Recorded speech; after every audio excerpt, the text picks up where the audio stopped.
there were times when literally seasons were changing and I didn't notice because my thoughts were so far off. Some people tell me moments in time when there have been iconic moments and I've been there and they're like, remember that? And it's heartbreaking to think that I don't remember it. But it's like, I was there, but I wasn't present. And so, guys, if there's something I could tell you, it's like when you get to that point in your business, it's time to reevaluate. The rest of the world was applauding me and celebrating me, but inside I felt empty. I didn't feel empty. I felt overwhelmed. And yeah, I didn't like what the industry became, to be honest. You're listening to She's Got Drive podcast, the podcast that inspires women to be the driver in their own life with the life and stories of Black women with drive. And I'm your host, Shirley McAlpine. I'm a business consultant and executive coach and a leadership facilitator working with people and organizations to live their lives by design and not default. Welcome back to another episode of She's Got Drive. Welcome back. And I'm afraid to say that winter is on its way. Yes, winter came to Chicago this weekend. Not as cold as it can get, but it's letting us know that it's on its way. I would like to say I'm here for it, but I'm not really. I'm not. If I could just stretch it out a little bit longer, we can just have a little bit more warmth for a little bit longer. But it's starting to turn into that time of year where, you know, when you get in, you just don't want to go out again. It's getting into one of those. So I've been spending a lot of time in and as much as I can and really focusing. And actually, you know, one of the things that I've been spending time on is focusing on 2020. So whilst there's still working on 2019 and the goals that I had for 2019 is I'm still at work at that. I've got my eye on 2020. The last week, you know, really continuing to do that. The plan for that for next year is big for me. I'm taking on something that's quite big, and the plans for She's Got Drive and the She's Got Drive community. And so I'm excited, but it's really challenging, and that's really giving me lots of food for thought. And it had me reflect on, and this is really coming out of, also you'll find in this interview with April in the part 2, like, you know, when we're making major changes in our life and we want to take ourselves on and we want to do something different, it really takes courage to do that. It really takes courage to do that, to go beyond our concerns, our any anxieties that we have, our fears that we may have, and being able to step beyond all of that to do the things we want to do in life and to live the life that we want. And I always talk about, as you know, is here living life by design and not default. And to live your life by design and not default takes courage.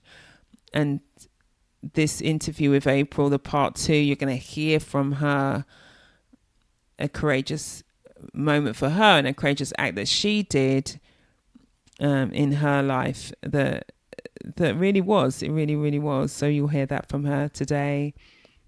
You know, so just remind you who April Walker is. You know, she's this inspirational woman who is a trailblazer, is a trailblazer, you know, as one of the first people to bring hip hop's fashion to street style. She created her fashion brand, Fashion in Effect. She opened shops in Brooklyn and LA. She launched her current brand, Walkaway, in the 90s, and, you know, styled people like Tupac, Run-DMC, Snoop Dogg. So, and has continued to do really great work. So you heard part 1, it was awesome, and so part 2 will not disappoint. You'll love part 2 too. So looking forward to that. One of the things that I want to do, and you'll see is a download from this episode, is, you know, there are some things that we call Walker Gems. Her book, you know, is on her site. You can download from her site, from walkergems.com. And I thought that there are some Walker Gems in this interview, so I thought of pulling some of them out and just putting them on a PDF so you can download some of those thoughts that I think were really powerful. So look out for that in the show notes. You can download it off shirleymcalpine.com/, what's this episode number, 78. So there's the link. in the show notes for that, to look out for that. And the other thing that I want to remind you of is just to come back to that planning for 2020, you know, the goalkeeper PDF that I produced this year. And it's really like, I keep telling you about it because it's really something you can use over and over and over again. And as you think about 2020, it's something you can pull out and use. So again, go to shirleymccapron.com/goalkeeper and you can find the PDF there to think about what is it, the things that you want to accomplish in 2020. You don't have to wait till 2020 to do that work. You can start to think about that now so that you can set yourself up to be in action as the year arrives, and it's arriving pretty soon. Just before we get into the interview with April, I want to remind you to do two things. Can I ask two things of you? One is, can you rate and review the show? Rate and review the show on iTunes. It matters to grow the show. It is growing. I'm excited about how much it's growing. And, in order to continue to do that, rate and review the show. And the second thing is to share the show. Find one person in your life, 2, 3, 4 people in your life to share the show with, who you think this show will make a difference to, who you think this show will inspire, who you think this show will lead them to take actions that are different from the actions that they're taking now, who you think this show will really have them, guide them in a way that perhaps they needed to be guided. So think about 2 or 3 people in your life and share the show with them. Okay. Well, I'm going to just hand us back to April Walker, this interview. As you see, I really loved spending time with her. I hope you loved part 1. If you haven't listened to part 1 and you're joining the show for the first time, my recommendation is to listen to part 1, last week's episode, and then you can pick it up at part 2. And if you listen to part 1, then here's part 2 with April Walker. I loved PM Dawn, but I said no to them wearing Walkaway. And it was because at that time we were, they just weren't in alignment with brand, right? Mm-hmm. You want brand alignment. Mm-hmm. And you had Tupac and Biggie and Tretch and all these guys that were like at that time hip hop out. And PM Dawn came out with this mega hit that was so pop. Right. And they had a whole different look. Isn't that the one that sampled Spandau Ballet? Am I thinking of the same? I don't remember. I think it might be. I'm not sure. But I remember. I can't remember the name of the song, but I remember it. And they actually did their first video in here, in my place. Oh, they did? Yes. So at that time, so just a little history, more history, Hype Williams, which you should know, Hype did a lot of major videos. He did Belly. He became a major director. Hype actually was from Classic Concepts, so he came up under the Classic Concepts umbrella, and then stepped off and started his own company. And his first video he wanted to do was with PM Dawn, and they did it in my apartment when they were getting off the ground. As these stories are so incestuous. That's a cool story though, isn't it? Really. And the other thing I want to kind of say is that even videos were still a new, do you know what I mean? The use of music videos. It's not like now where we don't even think about it. I mean, I wanted to take us back to times like, I don't even know if we had a mobile phone at that time. Do you know what I mean? Right. Like, you ran home to be home at 4:30 so you could watch Video Music Box and see what videos were coming on. Remember the box? Like all of these things that came after. Remember when you had to pay like $2.99 for, I think it was videos, and like there was all of these different ways that down south, but it was a whole different beast. And then it was our visual medium for us. That's when fashion started changing, because before that it was segmented. So you had to maybe see it in a magazine. Mm-hmm. But I remember when I first traveled to the West Coast and saw like, oh wow, hip hop is so different here, like in terms of fashion. And it was just so interesting to me. But then once Yo MTV Raps came out, mm-hmm. and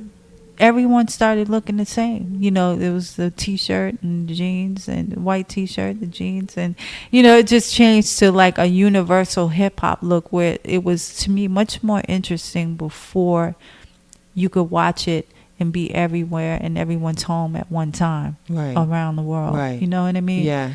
So because then that's when we got more into less about individual, being an individual, and more about conforming to looks. Yeah, this is what it looks like if you're into hip hop, basically. There you go. The blueprint. Yeah, that's right. The cookie cutter. Right.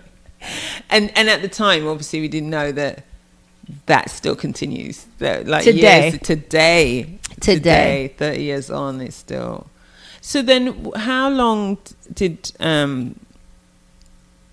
it continue, and then what was it that had you shift gears? So it continued to evolve, and Walkaway. So I started my brand Walkaway. That was next. So after styling and seeing all of these consumers and artists request for a few things over and over, one was the rough and rugged suit, and it was a 14-ounce bull denim suit that I was making with contrast stitching. I made the pants so they could fit inside the Timbs or over the Timberland mm-hmm. boots. Hence, we have bootleg now. I dropped crotch so that there was a little more room there. I opened the legs up, because at that time everything was like jeggings now. Yeah, but right, and so right. I made more room. People wanted more room in their pockets. Men couldn't fit their hands in their pockets, so I made the illusion of sagging pants, but they actually did fit on the waist. They just had dropped pockets and deeper pockets, and they were lower. So that look took off in a major way. Carhartt and Dickie inspired mm-hmm. me a lot because I love the workwear look. So I took that and mixed it with fashion. And so my focus was fashion, fit, and function, making sure all of those checks were in alignment. And I checked those boxes. And that's how we started. We dealt with earth tones, muted colors, and things that could be classic. I wanted things that you could buy today or wear 5 years from now and right. still have it in your closet. Right. So oatmeals, black, navies, olive greens, taupe, just colors that basically could go with a lot. Because, I thought like my tribe, like, I might not have 20 pair of shoes, but I might need to wear that jeans with all of the shoes I have. Right. You know what I mean? Right. Things that were very practical at that time. But what happened was I kept getting the same requests. And so one day, Jam Master Jay said, you need to start your own line. And I was already thinking about it. But I took maybe 5 of my basics that were already staples, and I created the logo with some great graphic artists that work with me. Herb was in Harlem, and Jabro was in Brooklyn, and we created the Walkaway logo and the Walkaway WW icon. And yeah, we went to, at that time there was a trade show called the NonStop Show, which was at the Jacob Javits.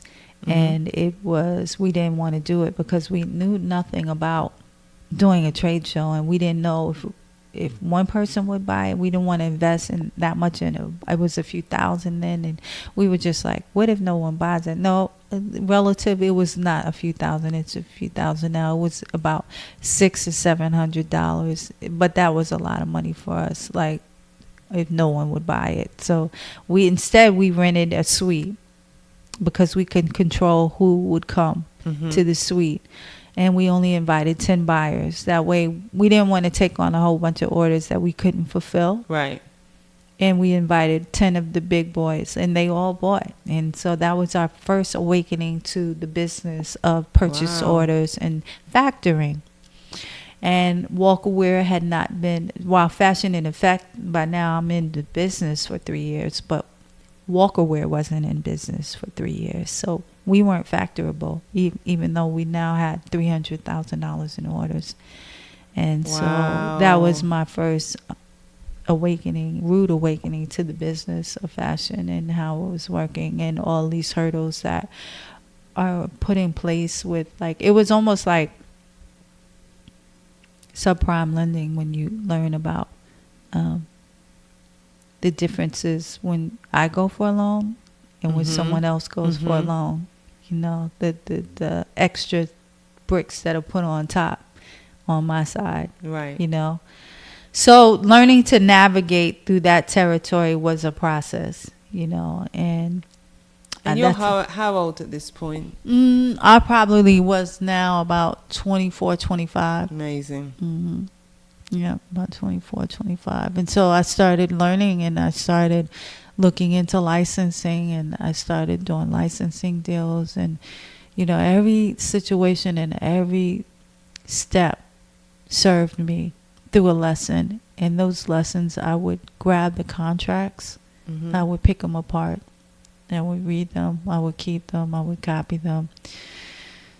I would see where I made a mistake or what I should have added to it. You know, I learned how to write my own contracts and then send them to the lawyers, so I saved money, and say, this is what I need you to add to the, you know, and if I'm missing something, tell me, you know. But, you know, when you're green, you're just like, can you write a contract? Can you give me a contract? And this is what I need to do this deal, because you don't know. But once you start, that's why studying is important, and really paying attention and knowing how to ask questions and what questions to ask are really important, I think. But you don't know that till you gain some experience. Right. But once you gain the experience, the onus is on you to ask.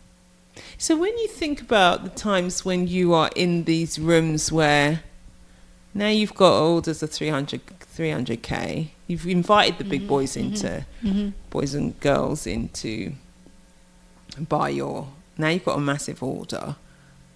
What are you thinking for yourself as you're dealing with this? Because you're 24 years old.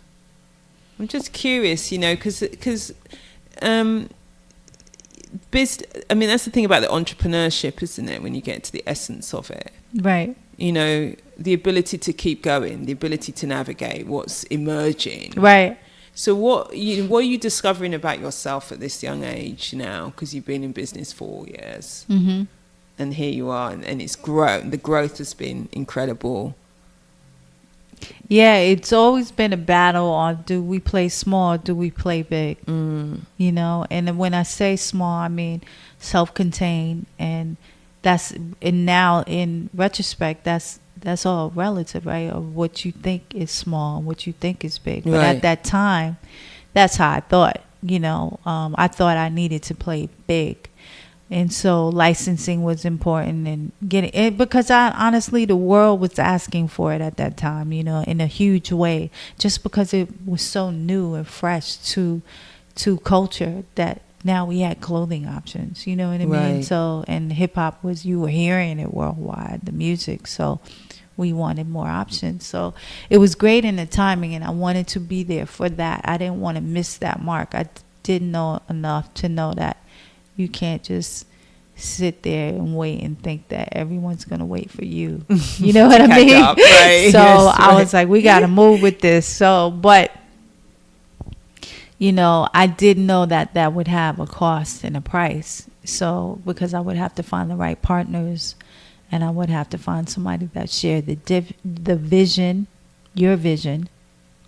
And a lot of times when you are bankrolling or the financier, that vision can be different than yours, or the people will tell you they understand the vision, but once you get into a business, partnership or arrangement, whatever you want to call that, and whatever that looks like, is sometimes, just like I said about going to school and doing it, it's different. Yeah. It's the same thing when you do, you sign a contract and then you get in business and start. So, you know, and I learned that the hard way as well.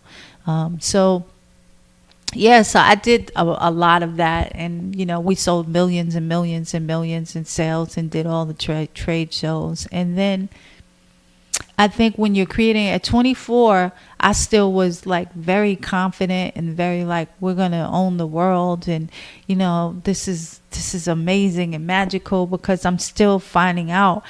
I started, like I said, that first factoring thing was like an aha, like, ooh, okay, that stung. Let's keep going, you know? Yeah. But when you get enough stings, and I had enough in the business of people basically wanting to, me making mistakes, but also at that time, a lot of people wanting to own my name and give me, frankly, really shitty deals and not know my worth. And I knew my worth. And so I never subscribed to those shitty deals, and I walked away several times, or they went awry, or I just chose at the end of the day to remain in my own world and keep creating on my own terms, you know. And so, but there came a point where I had a partnership with Mike Tyson, and I was doing his merchandise in Vegas. That was the last deal I did. And after that deal, I was like, I need a break. And that's why I know about self-care. That's why I know about listening to that voice inside that talks to us all, and honoring it. Yeah. Honoring it. And it really can be scary depending on where you're at in life. Most of the time it's scary because change is scary for most people, right?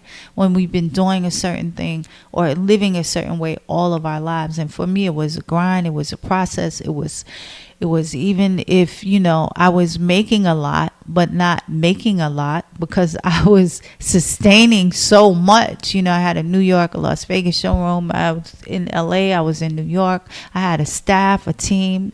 Fashion business, you guys, you're talking inventory, you're talking warehousing, you're talking showroom space, you're talking trade shows, you're talking payroll, you're talking taxes out the wazoo, and then you're talking staff, and then you're talking expenses, and then you're talking what's left for me, you know. And if you do everything right in fashion, sometimes it's like maybe 12%, you know. So think about that when you get into fashion, you know. But you know, you've got to love it. That's what I'm saying. You got to love it. And now that technology is here, it's changing the game. So that 12%, when I say that was 12% before the department stores started asking 65% plus and da. So now it's even worse. The game has changed. But if you are direct to consumer, it's a different world now. And that's why I'm here, besides wanting to serve and be creative and bridge the gap and really pick up the bullhorn and continue legacy. I learned that I have to live with myself more than anybody else on this earth while I'm here. So learning to love that person is most important, and to trust that you are enough, and it's not a title, it's not a position, it's nothing exterior that can make you fulfilled. You know, I think for me, spiritually, I need to be nourished, I need to be fulfilled, and that sense of self and that self-study and exploration, that time that I took off to know that person, I'd never done that. I went from college into being an entrepreneur and just straight grind. I mean, literally 17-hour days, like 6 and 7 days a week. I want to say 6 days a week, but honestly, it was probably 7. When I was out, I was social, but that was because I was going to promote at that time. So it was always pretty much working. And that's why I think mind, body, and soul fitness is so important. But I really think I want to really focus on entrepreneurs and creatives, because we have a habit of saying, like, we love what we do though, and you know, it doesn't feel like work, and that burnout can happen there too. Exactly. But you don't know that until you've been there. Yeah, exactly. Kind of creeping up on you, right? Rather than, and that we're not machines. We're not machines. We're not machines. Even though we may operate in the machinery of, work. We're not machines, and we take our body for granted, and we take our spirit for granted, and we take it all for granted. Yeah, and that's the biggest part. This life is but a blink of the eye. We have to nourish every part of it, so of ourselves, and share it appropriately. You know what I mean? And spend enough time where it counts. And I think that for me, what I learned is the internal work creates the external world. You know, your internal creates the external, but you can't pour into everybody else's cup constantly, and without pouring into your own. And I did a lot of that in my early days. So that was big. So when you stepped away, how did you start to decompress? How did you start to re-energize, and what did that mean in terms of you, like, planning out what your life would look like now? So when I first stopped, I kind of stay busy in different ways. I can't sit too still, but it was way slower. You know what I mean? It was way slower because I didn't have all that pressure. I did things I liked, so I thought I wanted to be a costume designer until I did it. But I tried this movie. I did the costume wardrobe for a small feature. It was called King of Hearts or something like that. It was years ago. And that was interesting. And then I did Lilith Fair Tour. I did the merchandising for Erykah Badu and went on tour for her with the summer. That was fun. And that was very empowering. And then I did different projects like that for a while. I also I thought I still wanted to be attached to fashion, but so I did a small, I wanted to do women's. I saw women's coming, and I knew it could be big, and so I created a line called Dimes, and I did a partnership with And One. And they didn't understand women's, so I think after that one, I was also the vice president at Fat Farm for like a year. I did all these interesting things, but then by the time Dimes and One was like, we parted our ways amicably, I just was like, I don't want to look at fashion anymore, you know, and so this is about the year 2000, and I picked up a camera with some film friends that I knew. They took me to B&H Photos, and I went and got all of this equipment and started documenting urban fashion, just everybody that I had access to, from Dame Dash to Russell Simmons and all these guys, and just talking to them and just interviewing them about what was urban fashion, what did it mean to them, and just I saw the beginning of the end coming, and I wanted to have that, so I amassed maybe 100 hours of content there. Wow. I started traveling around the world. I went to Japan. I went to Europe. I went to, at that time, they had Miami Fashion Week, Urban Fashion Week. I was going down there and all these different interesting places and just documenting it, just getting a lot of video footage for that. And yeah, I did that. And then I started a pet shop because I couldn't sit still. So I said, this time off, right? Sounds random. I know, right? Random. Like, but the pet shop, what it was I didn't want to deal with people, to be honest, for a while. And I always loved dogs. And my neighborhood, was going through some serious gentrification, and I saw how dog concentrated it was, and then I said, I'm gonna do this. I see this in my head, this all natural pet boutique with like selling fly beds and home furnishings and clothing and all the leashes, the collars, and right. the best, all natural, organic food. And so that's what I created, like this plush environment for that. And then one day I opened the Times, and it was like our zip code was the most dog concentrated neighborhood in the country. So I was right on target with it. Wow. And we did really well for a minute, and then Target opened around the corner, and that I saw the shift, Yeah. And so and the other thing was, once I created it and it was beautiful and I saw it, having to be at one place every day for me was like death. And so I lived out the beast. So you know yourself. I was like, no, we're not going to do this long term. So, but what I did during that whole time, after that, I took time off, just took time off. And I had some real estate, and I had a place in the Poconos, and I would go up there. I was here, and I just spent a lot of time with God. I spent a lot of time with working out.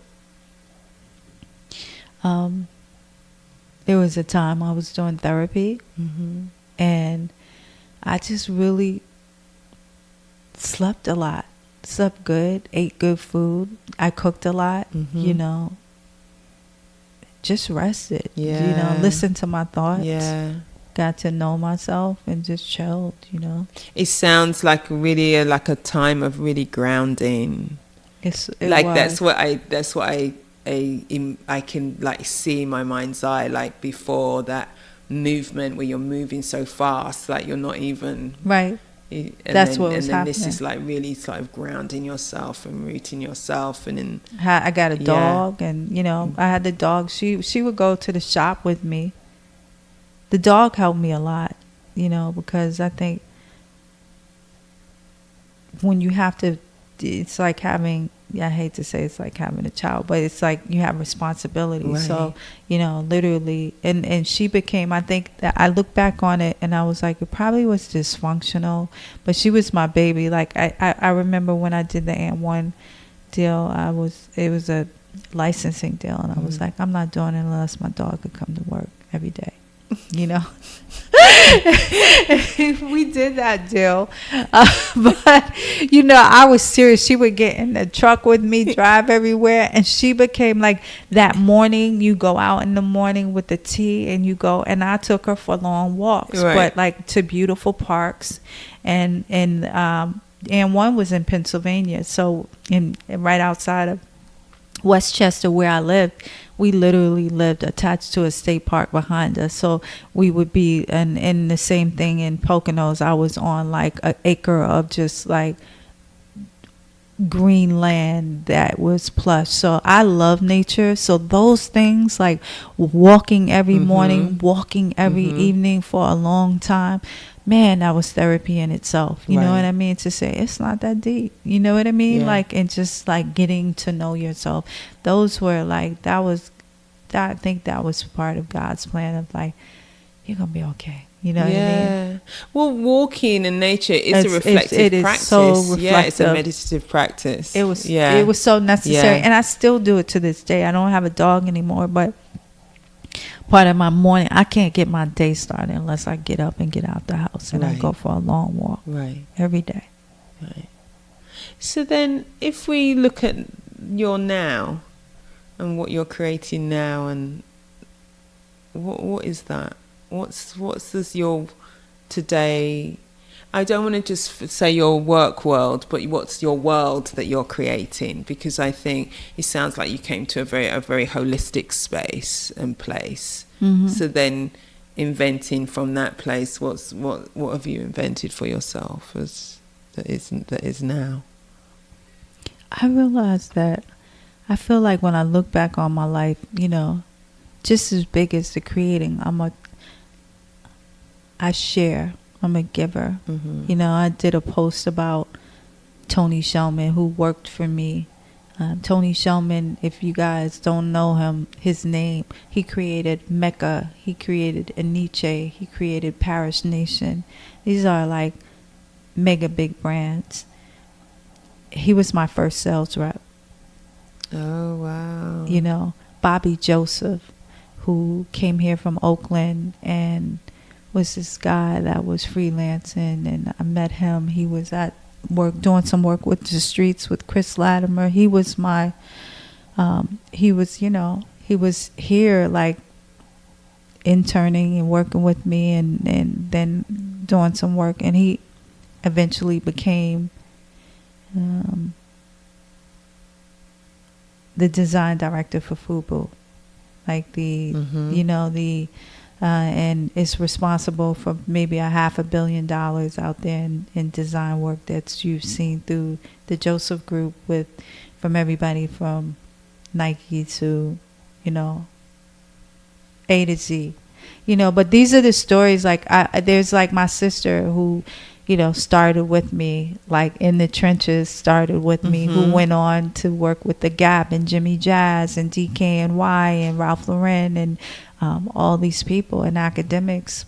So I look at the seeds that I planted, and I see how these people have grown, and a lot of them have come back like, we got our school and our training with you more than anything else. That's how we did this, and it's like God will use us.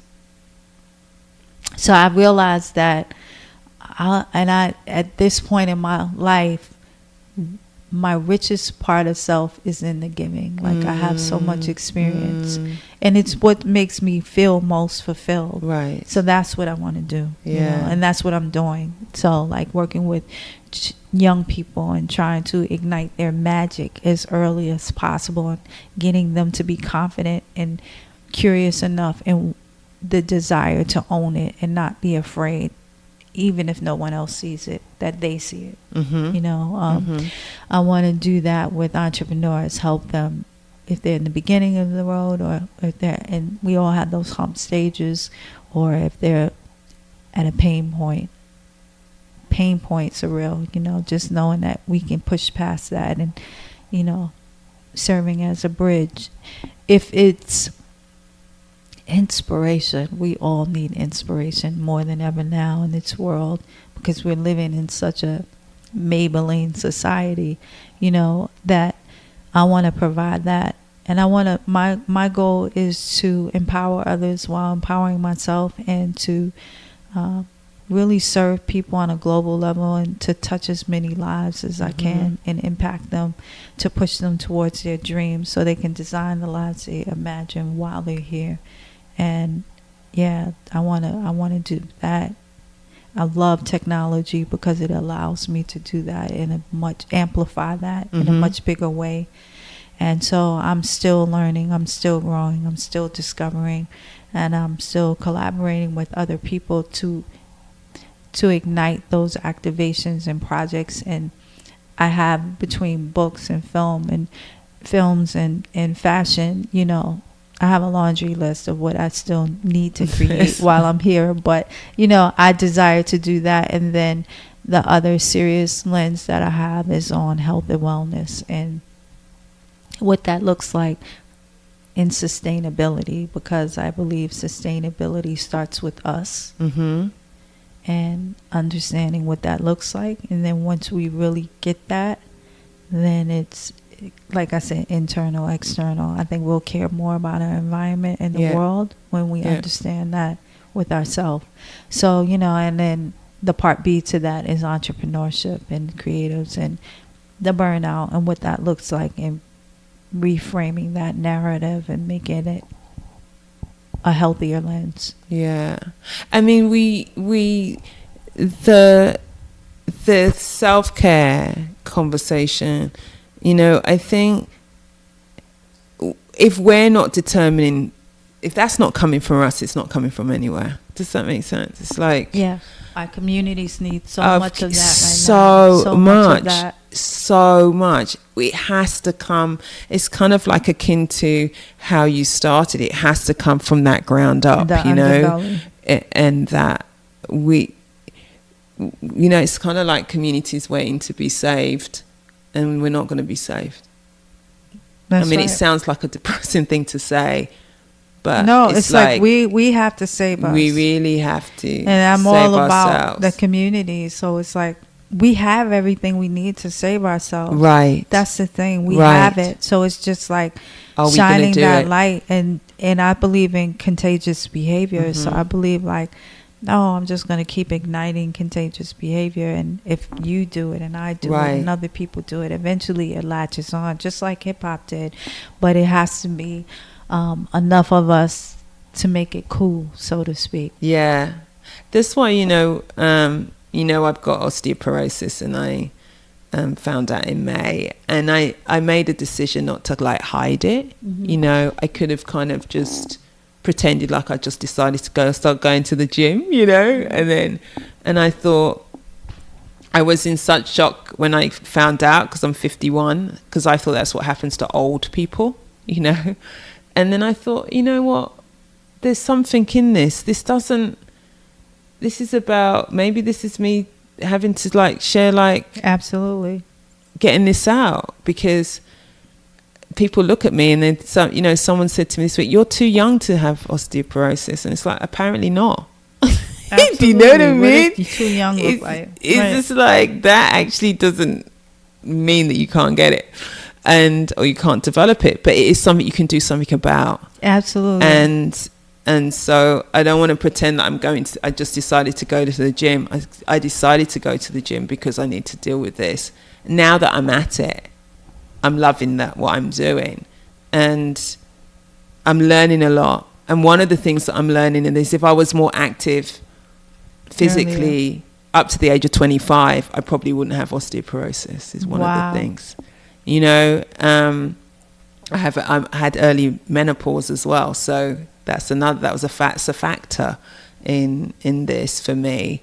But I didn't know that I stopped being active, like with exercise, probably when I was 20. Mm-hmm. You know, like and then I was like, I'm done. Apparently, no. And so we need to, if we don't Share inform ourselves, we need to share. We need to be standing for our communities on the various issues around health that is affecting us, and we need to pay attention. We have to pay attention, and the slowing down and being responsible. And that's a lesson that I'm looking at my life, and I'm saying, what am I doing? Mm-hmm. You know, what am I doing?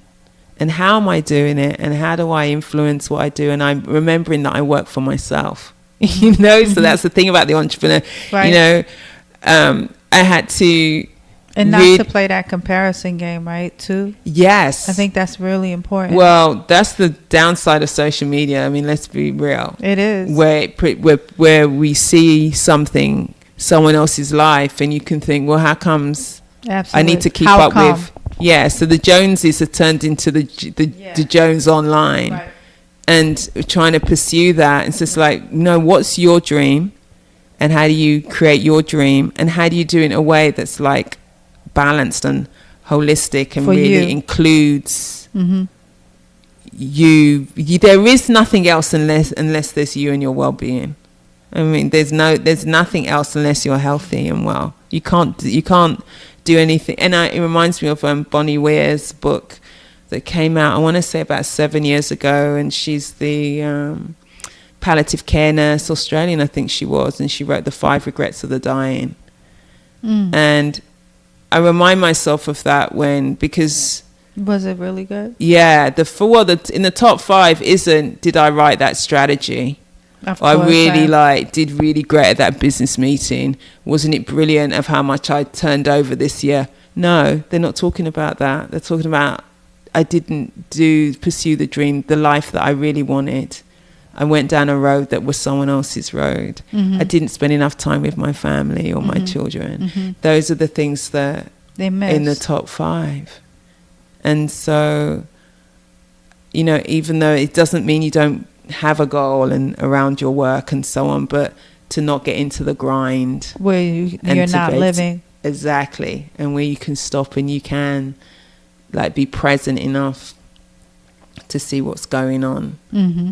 And the difference of being present, like when you're out and you think there is a leaf on that tree, versus, as you said, I didn't even notice the changes in seasons. Been there. You know, how many of us are doing that?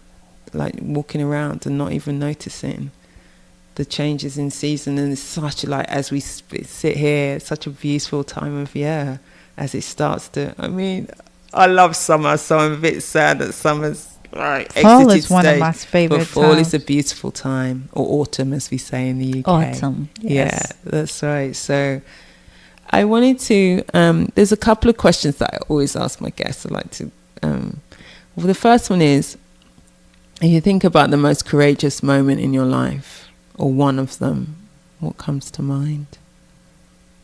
Walking away from Walkaway when I did. Yeah. I pat myself on the back. Yeah. I choose me. Yeah. But it took courage because, I mean, for many reasons, but a lot of times we, like you said, keeping up with the Joneses, and a lot of us worry about how it looks from the outside in versus how we feel and what's going on inside. So trusting that and saying, no, it's not going to get better if you don't deal with this, you know.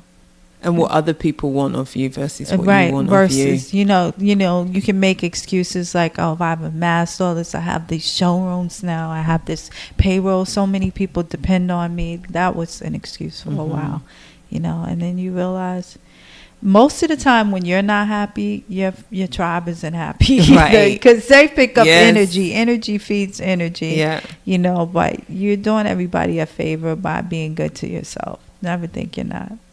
Yeah, the burden that you're carrying, you know, and then it becomes like you're carrying a burden that's not yours to carry. It's so true. Right. A lot of times we make up these dreams and these lives in our head, and we get more and more in our heads, and we live in our heads. And most of the time, the thoughts that we have aren't even real, you know. And a lot of times, a lot of us, I just heard a fact that said 80% of us are living, 80% of the thoughts we have are from the past. And then 80% of those thoughts are negative. So negative thoughts are killing us daily. Like they literally kill people, because your thoughts manifest physically to a lot of us, you know. So you're carrying a lot of poisons. And so just think about that, you know. And that's part of our wellness journey, understanding about our thoughts and understanding about understanding our thoughts and being mindful enough to hear, to listen to them, to look at them, to sit with them, to understand why those thoughts are happening and where they're coming from, and then being able to have a process to work through that, right? And having the tools to do that. I'm not saying it's one set of tools, but knowing those tools and knowing how to work through them, and finding that is golden, you know, finding that, and is figuring golden. Out your approach to dealing with your own internal, because you'll notice your own patterns, right? Exactly. So we all have our medicine, but finding that medicine is key, because that's healing, right? And then once we start healing ourselves, it's like it's a lifelong process. It's never like, oh, we got it, we're good, you know. It's a lifelong process, especially the older we get. The more, if we don't get the tools early on, it's definitely like, it's like being a certain way all of your life, and then being like, oh, now you have to retrain that part. And sometimes there are going to be triggers and different things that take you there. And it's just like riding a bike. If you fall, you just get up and you get back on it. Going. You know, and that's life, you know. So, but having the tools is great, because you can, you know, like, no, I'm going to bed early tonight. You know, you know, like it's differently. You manage yourself differently, and you honor that. And then you learn that by honoring those things, that's just a form of self-love. It's loving yourself. It's saying, no, I matter. I'm that important to me. Like, okay, bro, I'm going to be good to you. Yeah, and I'm taking myself to bed. Yeah. The other day I was running, and one of the insights I had as a strategy was I knew that as I was running, I was going to have the conversation about, could I do it? You know, like I get to a point when I'm like, could I really do the next 10 minutes?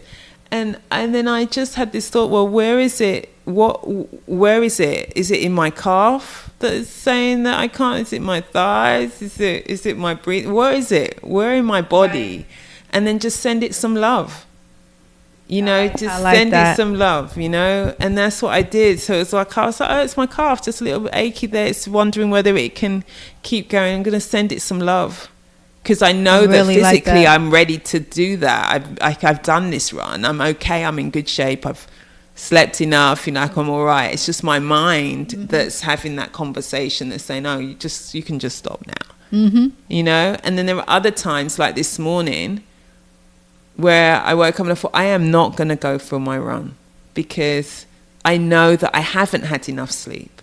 And I know that's just like doing it to kind of be brutal in a way. Like, and could I be kind to myself? Could I be loving to myself? And so whilst I have a hashtag never miss a workout, I actually today it's like, no, I'm not going to do it. I'm going to be kind to myself. And it's really about, and that's the beauty of being present. When we really start to have a life when we're present, absolutely, we're tuning in and we're checking in versus being in a kind of an automatic response of like, right, so I should do this, I should do that. No, how do you feel right now? And is this something that you ought to be doing right now? And we can make choice that serves us versus. And you just said something that's key, right? We can make choices. We can make choices. We can choose a different direction at any point in life. Yeah. And it is never too late. Never for anything that we want to do. You know, never too late. It's like, if you don't like, you know, I posted that one time, if you don't like something, your reality, change it. And somebody sent me back, said, yeah, easier said than done. And I'm like, no, it's courage. It really is courage. You know, I'm not saying it's going to be easy, but it can be changed. Right. And I'm not saying it's overnight, but it can be changed. Right. You just have to believe it first. Exactly. I've worked with so many, I'm a coach, so I've worked with so many people. And at the beginning, some of the goals seem really insurmountable. And in your own life, you know, things that seem insurmountable in the moment, but you trust that you can figure it out. You know, you don't need to know how. You don't have to start knowing how. You have to just start stepping. Right. You know? Yeah, so you're right. It doesn't mean it's easy. So that for that person, easier said than done. Oh, it's kind of like in the background, it's like, what's easy for you to say? Right. Kind of things. It's like, well, I don't know what that means, but you just have to start and then trust. One of the biggest things. Trust Choice, start. Keep it moving. But I'm a believer that you can always create the life that you want. Me too. Yeah. 100%. Yeah. Living the dream.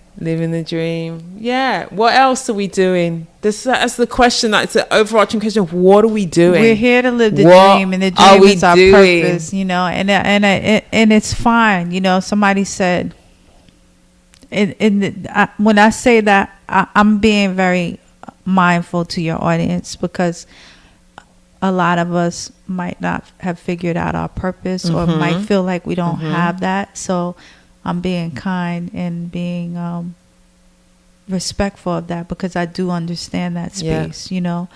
But in the meantime, it's just being the best version of yourself you can be. Exactly. And being present enough to listen to those thoughts. Exactly. You know, because, you know, for some of us, it might be the best mom in the world.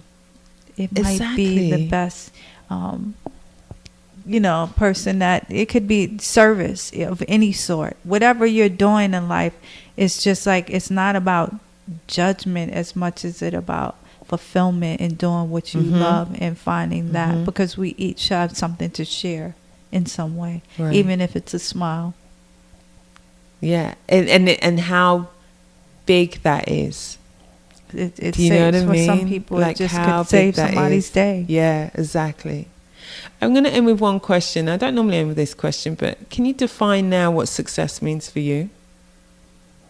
We just talked about it. It's this waking up every day and being able to live the life you imagine and tap into the gifts that we have. It's being able to have freedom to create. For me, it's being able to do that without pressure, and it's being able to be independent but yet interdependent. Right. Because we're all connected, and the more we kind of use those superpowers individually in a collaborative way, the more we're making this world a more magical and a better place. That's what I truly believe community is. Yeah. So I'm living the dream, and I'm so thankful for that, you know. Yeah. I'm going to end there. Thank you so much, You're April. welcome. I feel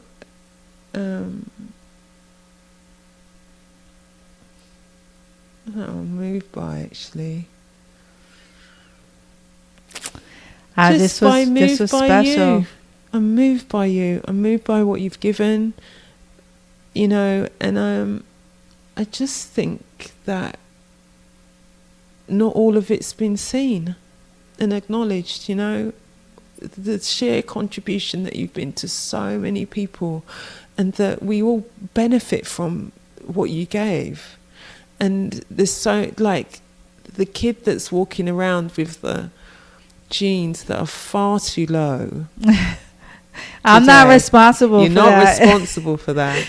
But that hip hop style, that literally they don't even know who you are and that you've given. And what you create, the stylists that work today, that whole industry sourced from you. Right. And so I'm really moved by you. I thank you. I thank you for everything you've given that is not been seen. And it's been such a privilege to spend time with you. And, you know, it's not every time that I sit and I watch a panel and I think, oh, I must speak to that person. But there was something about you that I just thought, I just need to speak to her.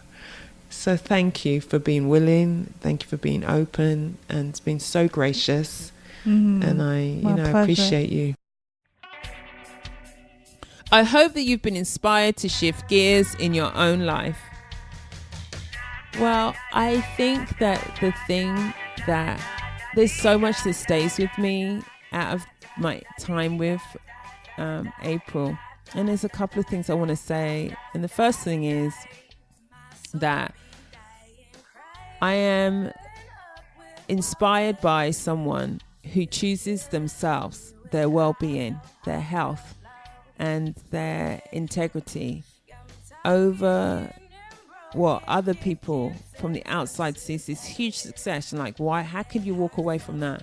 And it's really being true to who she is and wanting to stay true to that had her have the courage to take that action. And so I'm really inspired by that, and that our well-being is far more important than anything else. Without health, we really have nothing. Without our well-being, we really have nothing. And for people who are struggling with different health issues, understand and know that. And for people who have lost people because of different health issues, understand it and know that. And we only have one life to live, so let's really, really take care of ourselves in it. So inspired by April's choice there, that's really struck me.